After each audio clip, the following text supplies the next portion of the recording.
les réseaux apprenants, c'était apprendre ensemble. Donc vous l'avez vu dans le livre, on s'est beaucoup inspiré bien sûr des travaux de Solfrance, mais aussi du Peter Singé et autres. Et nous, à la SNCF, avec Jean-Pierre, voilà, c'est la définition que l'on en donne, et qui est une définition assez récente finalement. Elle a encore changé il n'y a pas très longtemps, puisqu'on apprend toujours.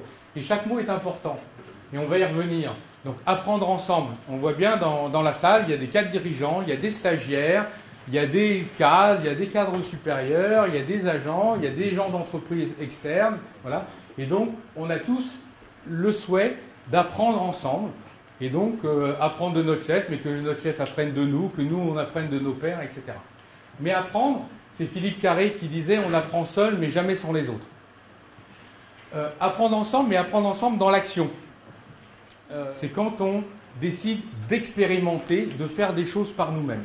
Sinon, ça reste très théorique, ça reste du café du commerce, ça reste de l'intérêt intellectuel, mais on n'apprend pas la même chose que lorsqu'on le fait. Et on apprend ensemble autour d'un objet de travail. C'est-à-dire que quand on fait un réseau apprenant, on ne fait pas un réseau apprenant pour mieux coopérer, pour mieux se connaître, pour sauvegarder notre département, pour je ne sais quoi. On fait un réseau apprenant parce qu'on a un enjeu de performance.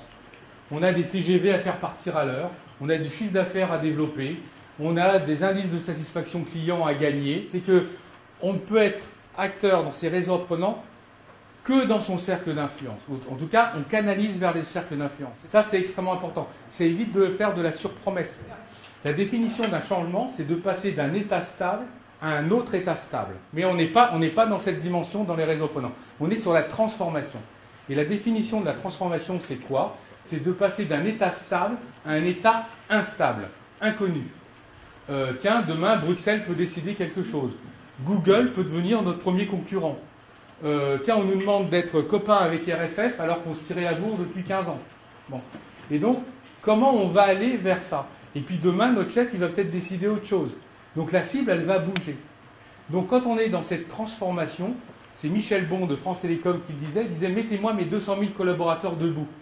Parce qu'ensemble, on va y aller. S'ils restent assis à attendre la prochaine version du référentiel avant de bouger, on est mort avant. Voilà.